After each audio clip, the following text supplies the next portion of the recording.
two terror suspects were dragged from a car and had automatic weapons pointed at them in a dramatic raid in Birmingham.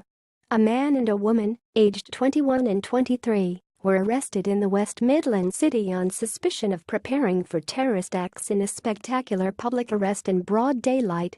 It was witnessed by passers-by, who said police shouted at the suspects to get on the floor and pulled them from a red Ford Fiesta they had blocked in. Officers also searched 5 homes and a business property in the Alum Rock area of the city as part of the operation days after a string of stings forming part of the Westminster attack investigation took place. A member of the public whipped out his phone to film the arrests after he heard cars screeching to a halt on Farndon Road, where he happened to be working. Speaking anonymously to the Birmingham Mail, he said, "I could hear a car door being opened very fast, so my instincts told me to go and have a look. I got there and I saw the police and they were in various cars. Some of them were in a plain white van. There was an unmarked police car at the front and back of a red Ford Fiesta car. The police got out of the van and cars and started shouting.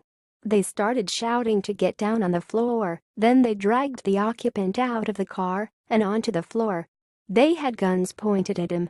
The whole sequence took around 20 to 25 minutes, according to the impromptu cameraman.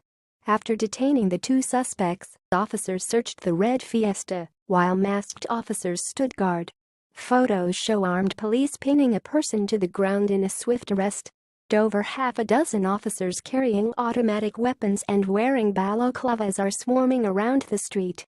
There were a string of anti-terror operations in the West Midlands over the weekend in connection with the Westminster attack.